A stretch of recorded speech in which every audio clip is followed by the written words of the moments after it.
Tuhan Yesus kasih, bertemu kembali dengan saya dalam khotbah online GPC Anugerah Bermazmur Minggu 13 Februari 2022. Mari kita merendahkan diri, meminta hikmat dan pengertian dari Tuhan, agar berita firman Tuhan hari ini tidak jatuh di tanah yang tidak subur.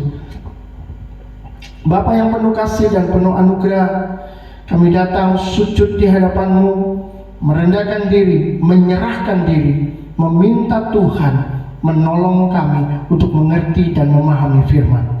Tuhan Yesus, kuduskan kami dengan darah-Mu, supaya kami boleh dilayakkan untuk boleh menerima kebenaran firman-Mu hari ini. Biarlah Tuhan, kami boleh beroleh kebijaksanaan untuk menimba pengertian-pengertian firman Tuhan yang jauh, yang kadang-kadang tidak bisa kami terima karena natur kami sebagai manusia yang berdosa. Tetapi oleh anugerah-Mu Tuhan, kami percaya kami sendiri diubahkan dan kami bisa mengerti, kami bisa memahami, karena Roh Kudus yang ada di dalam kami berbicara kepada kami. Tuhan, biarlah saat ini kebenaran-Mu boleh menjadi berkat bagi kami, bertumbuh di dalam kami, dan kami pun juga boleh memberkati bangsa-bangsa. Nama-Mu dimuliakan, nama-Mu ditinggikan hari ini sampai selamanya, di dalam nama Yesus. Amin. Saudara-saudara, saya percaya di dalam anugerah dan kasih Tuhan yang luar biasa, kita semua boleh dipelihara sampai hari ini, dan itu merupakan kebaikan dan kemurahan Tuhan yang luar biasa, di mana kita tidak bisa mendapatkan itu dari dunia secara gratis. Hari ini saya akan sampaikan satu tema firman Tuhan, dosa, ketaatan, dan iman. Tiga kata yang mungkin tidak terlalu menarik perhatian orang, tetapi tiga kata ini ketajamannya bisa mengubah hidup kita ketika kita memperhatikan baik-baik apa yang Tuhan mau sampaikan melalui firman-Nya. Dan saya percaya hidup kita bisa diubahkan menjadi jauh lebih baik lagi. Dilansir dari vprojectmedia.com, Omikron belum berakhir, Deltacron sudah mulai lagi. Juru bicara Organisasi Kesehatan Dunia, Dr. Maria Van Kerkhove, mengingatkan pandemi masih jauh dari selesai, dan varian baru akan lebih kuat, mudah menghindari kekebalan, dan membuat vaksin kurang efektif. Saudara, ini bukan berita yang bagus, karena di dalamnya tidak menunjukkan pengharapan yang baik. Tetapi pesannya cuma satu dari Tuhan: tetaplah dekat kepadaku dan jangan takut. Ketika kita membaca Alkitab, menghadapi semua situasi, masalah, dan keadaan yang ada di sekitar kita, maka itu yang akan kita dapat. Adakah hati kita terbuka untuk membiarkan Tuhan menunjukkan, menyatakan dirinya di dalam hidup kita melalui firman-Nya? Dan saya percaya, jika kita percaya, maka itu akan terjadi.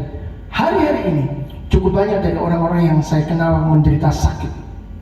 Melihat ke belakang, sakit adalah bagian hidup dari manusia. Setelah manusia pertama jatuh di dalam dosa, saat itulah sakit dimulai. Jadi kita yang sekarang ini hidup dari warisan yang kurang menguntungkan, saudara, dari masa lalu. Namun warisan ini juga membuat manusia atau menyebabkan manusia mengembangkan potensi diri mereka. Maka muncullah para tabib di masa lalu dan dokter di masa sekarang. Ini semua adalah hasil daripada warisan yang tidak menguntungkan itu. Dan sekarang malah ditambah dengan berkembangnya teknologi secara pesat di bidang kesehatan. Tentu saja perkembangan dan kemampuan manusia itu bertumbuh di dalam banyak aspek kehidupan, dan bukan cuma di kesehatan saja, tapi hal ini juga bisa diselewengkan ke arah dan tujuan untuk menyuburkan dosa. Karena saudara, kuncinya adalah manusia itu sendiri yang menentukan, membiarkan semua yang terjadi ini mau kemana, mau dibawa kemana. Kitalah yang menentukan, kita mau ke kiri atau ke kanan. Kita mau melayani Tuhan dengan semua kemampuan yang diberikan oleh Tuhan untuk mengatasi masalah-masalah karena dosa untuk Tuhan atau untuk yang lain. Itu kembali kepada pilihan masing-masing. Tapi jika melihat kembali berkembangnya pengetahuan akibat kesalahan manusia karena dosa, semua menjurus kepada penderitaan. Manusia jadi terus sibuk mengatasi masalah-masalah dan berlelah-lelah meneliti ilmu pengetahuan untuk menemukan jalan keluar. Tapi sampai sekarang masalah COVID ini juga belum selesai, saudara. Malah bermutasi terus-menerus sehingga lebih banyak lagi jenisnya. Dan itu menunjukkan ilmu pengetahuan gagal mengatasi kekacauan akibat dosa, walau semua nanti akan berakhir saat hari kiamat. Itu sebabnya fokus manusia yang tadinya hanya untuk Allah sekarang bercabang ke segala arah. Saudara-saudara, manusia terkonsentrasi pada dirinya sendiri dan persoalan yang ditanggungnya. Karena akibat dosa, manusia mengalami penderitaan, mengalami masalah, mengalami problem. Dan setelah itu, mereka tidak bisa lagi fokus kepada Tuhan. Mereka fokus kepada bagaimana menghadapi dan mengatur kehidupannya agar dia menikmati sentosa, senang, bahagia, dan lain sebagainya, apapun itu istilahnya. Contohnya, saudara, ada seorang ojek bekerja keras untuk mencukupi kebutuhan keluarga. Pertama, konsentrasinya hanya untuk keluarga, dan dia jalani dengan tekun walaupun dia menderita. Ini semua akibat dosa. Tetapi ketika dia melihat peluang bahwa ada sesuatu yang bisa menghasilkan lebih banyak uang, dia mulai bergumul dengan batinnya. Curi tidak, curi tidak, curi tidak. Karena memang dia bukan pencuri, maka untuk mengambil suatu keputusan dia perlu berpikir, perlu merasakan curi atau tidak ya, curi atau tidak ya. Sampai akhirnya kehendaknya berkata ambil, dan dia mulai mengambil, lalu dia lari. Saudara-saudara, dalam perjalanan ke rumah dia berpikir dia akan membuat rumah tangganya bahagia, istri anaknya senang karena hasil besar yang dia bawa. Tetapi sebelum dia sampai di rumahnya, polisi sudah menangkapnya di jalan. Mengapa? Karena dia tidak tahu bahwa ada orang yang mengetahui perbuatannya dan cepat melaporkan kepada polisi, dan polisi bertindak dengan sangat cepat, luar biasa. Ketika ditangkap, pikirannya langsung terpecah. Dia tidak bisa lagi memikirkan untuk membuat keluarganya bahagia. Tetapi sekarang dia sedang berpikir antara keluarga dan bagaimana caranya keluar dari penjara. Karena dia sadar sebentar lagi dia akan dipenjara. Fokusnya sudah terpecah. Demikian dosa manusia yang pertama, membuat manusia selanjutnya, keturunan manusia selanjutnya sudah terpecah. Tidak bisa lagi memikirkan Allah saja. Yang jelas lingkaran dosa membuat manusia tidak bisa menyembah Allah sebagai yang satu-satunya. Kekacauan akibat dosa melahirkan iman yang terpecah atau iman yang mati, dan itu berlanjut kepada tidak adanya pengenalan kepada Allah yang benar. Itu sebabnya, saudara, akibat dosa ini sungguh luar biasa. Manusia sekarang hidup sendiri, untuk diri sendiri, menyenangkan diri dan bukan menyenangkan Allah. Fokus hidupnya sudah berubah arah. Dulu manusia tidak perlu mencari kekayaan untuk menyenangkan diri, bukan? Semua sudah disediakan oleh Tuhan di Taman Eden. Fasilitasnya lengkap, full service, saudara, dan manusia bisa menikmati begitu enaknya. Dia tidak perlu bekerja keras, dia tidak perlu menyediakan macam-macam. Dia diberikan kemampuan yang luar biasa. Dia hanya cukup menyembah dan meninggikan Tuhan. Itu adalah kebahagiaan sejati sebetulnya. tapi manusia memilih yang lain. Sekarang saudara, manusia sibuk mencari kekayaan untuk menyenangkan siapa? Menyenangkan Tuhan? Atau untuk diri sendiri? Coba renungkan, berapa dari seluruh pendapatan manusia yang diserahkan kepada Tuhan, diberikan kepada Tuhan? Kita melihat bahwa jumlahnya hanya sekian persen saja. Dan dari sekian persen itu kita akan melihat jumlah yang begitu sedikit untuk Tuhan. Fokus manusia sudah tidak mungkin lagi untuk Tuhan. Kalau kita mau jujur, bukan cuma kekayaan sebenarnya, waktu, tenaga, pikiran seharusnya juga untuk Tuhan saja. Tapi kita hanya memberi sedikit saja untuk Tuhan. Lalu di kebaktian dengan penuh emosional sampai air mata menetes, bahkan sampai mengucur, mulai mengangkat tangan menyanyikan lagu menyenangkanmu, senangkanmu, hanya itu kerinduanku. Wow, saudara, kelihatannya begitu syahdu, rohani, dan rasanya wah luar biasa, menyenangkan Allah. Tetapi saudara, kalau kita mau berpikir, kita mau melihat lebih dalam lagi, bukankah lagu yang cocok dinyanyikan adalah kira-kira seperti ini?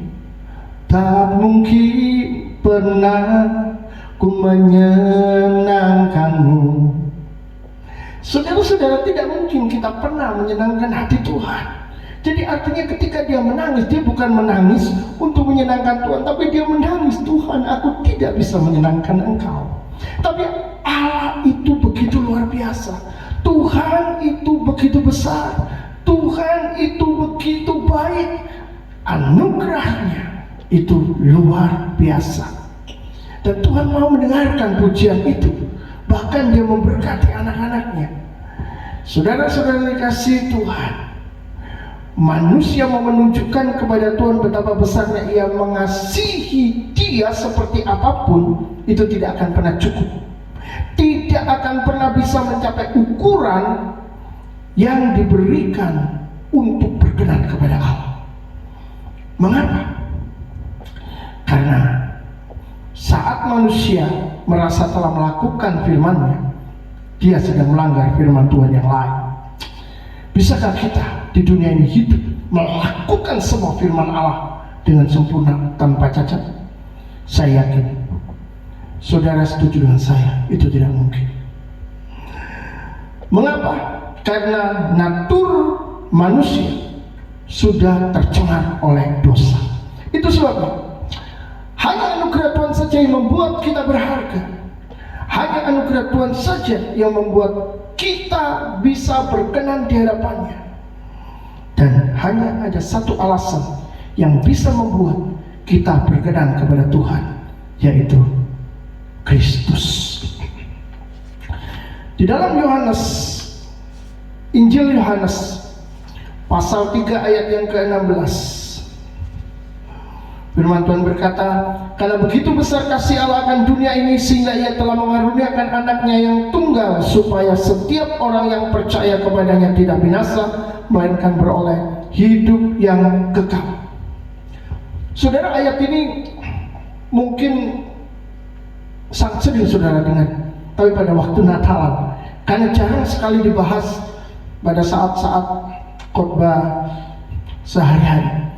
Tapi saudara, di dalam ayat ini sebenarnya mengandung pengertian yang sangat dalam, bahwa alasan Allah bisa memandang kita berkenan kepada Dia.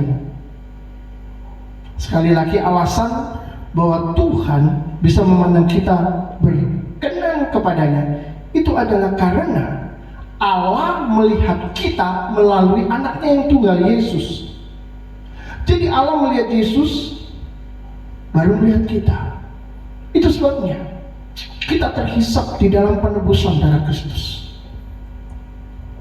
Dan Tuhan melihat kita adalah seseorang yang dikasihinya. Pengorbanan Yesus di kayu salib untuk menebus hidup kita, membuat perubahan super besar, yaitu Allah mau mengampuni dosa, Allah mau menjadikan kita miliknya.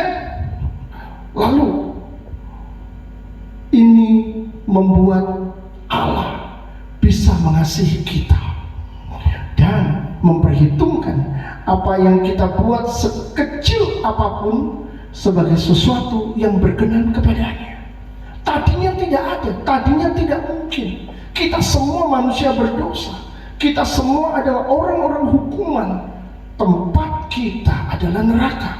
Tetapi karena Yesus berkorban mati di atas kayu salib untuk kita, menebus dosa kita, kita diampuni, kita dijadikan miliknya. Bahkan masih disediakan upah bagi kita. Itu luar biasa. Itu sebabnya saudara, Yesus Kristus adalah pusat dari ajaran Alkitab. Artinya seluruh ciptaan mulai dari Adam sampai generasi terakhir melakukan segala sesuatu harus berpusat kepada Kristus.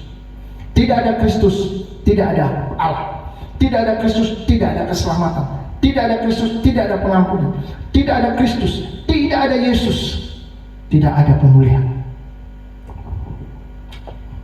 Musa yang hidup jauh dari zaman Yesus pun memandang ke depan kepada pribadi Kristus untuk hidup di dalam perkenanan kepada Allah. Mari kita sama-sama membaca di dalam surat Ibrani pasal 11 ayat 24 sampai 26.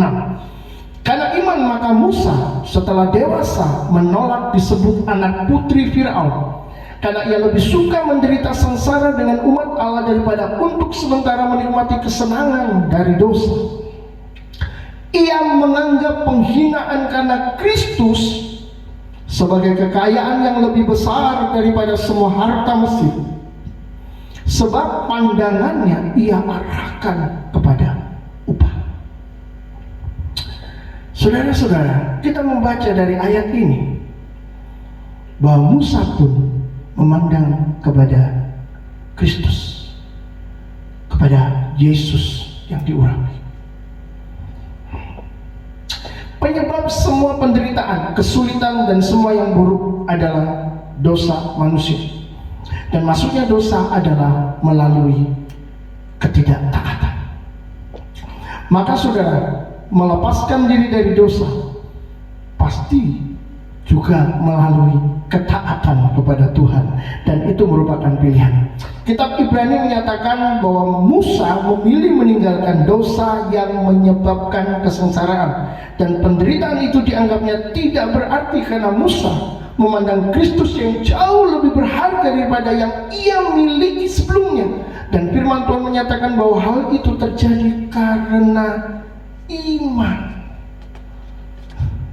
Di masa perjanjian baru, firman Tuhan menekankan tanpa iman seseorang tidak bisa berkenan kepada Allah, dan iman dihidupi oleh pendengaran akan firman Kristus sehingga dapat bertumbuh. Maka saudara, iman di sini menjadi sebuah jalan keluar dari dosa dan semua kekacauan yang ditimbulkannya. Iman adalah jalan untuk mempertemukan seseorang dengan Kristus, untuk menjalin sebuah persekutuan kekal yang mengakibatkan keselamatan kekal. Iman menumbuhkan pengenalan yang benar akan Yesus yang menyebabkannya berani memilih penderitaan sementara di dunia demi Yesus yang nilainya memang jauh lebih berharga dari semua yang dimilikinya, bahkan tak terbatas untuk selamanya. Iman mengubah paradigma, mengubah cara memandang Allah yang berbeda dengan konsep dunia. Iman itu sangat penting. Seorang ibu dari agama lain sakit jantung selama 9 tahun. Mukanya bengkak, perutnya bengkak, perutnya besar. Dan saudara, selama itu dia berobat tidak sembuh. Lalu ketika malam dia mulai berdoa sesuai dengan ajaran agamanya tentunya. Tiba-tiba sewaktu berdoa ia melihat seorang jubah putih menjamah kepalanya. Dan paginya habis perutnya mengecil. Dia disembuhkan. Lalu dia ke dokter, dan dokter heran sambil bertanya, "Ibu berobat kemana?" Dia berkata, "Seorang berjubah putih datang dan menjamah saya." "Siapa?" kata dokter itu. "Saya tidak tahu." Ini menarik, saudara. Tapi saudara, pada waktu dia melihat gambar Tuhan Yesus sedang berdoa di tetangga sebelahnya, dia berkata, "Oh, ini yang datang kepadaku. Aku harus ikut dia, aku harus menyembah dia." Akhirnya saudara, ibu ini bertobat, ibu ini menerima Yesus sebagai Tuhan Juru Selamat, dan 6 keluarga semuanya mengambil keputusan untuk menerima Yesus. Ini luar biasa. Imannya sekarang kepada Yesus dan pengenalannya akan Allah menjadi jelas. Apakah iman Anda jelas? Apakah iman Anda kepada Yesus jelas? Adakah saudara masih meragukan Yesus itu bukan Tuhan, Yesus itu bukan Allah, masih bingung dengan ajaran ini, ajaran itu? Saudara-saudara, Alkitab sudah menuliskannya dengan jelas. Baca saja Alkitab dengan cermat, perhatikan baik-baik. Biarkan Tuhan berbicara melalui firman-Nya. Ada 3 poin yang penting di sini. Yang pertama, dosa merusak segalanya. Jadi menjauhlah darinya dan tinggalkan dia. Jika ingin diri Anda dan orang-orang yang Anda kasihi mau hidup di dalam berkat Tuhan. Yang kedua, sejak awal ketidaktaatan kepada firman Allah adalah pintu terbuka yang membawa manusia langsung jatuh dalam dosa. Maka ketaatan kepada Allah menjadi ukuran bahwa kita sudah tidak berada di lubang yang sama. Yang ketiga, iman menghubungkan kita dengan Allah yang memberi keselamatan dan persekutuan yang berkesinambungan, melahirkan pengenalan yang semakin jelas tentang Dia, serta pertumbuhan yang mengubah hidup untuk menjadi seperti Yesus. Kiranya firman Tuhan ini boleh memberkati saudara dan menjadi renungan hidup yang akan membuat saudara bertumbuh dan berbuah di dalam Dia. Tuhan memberkati. Amin.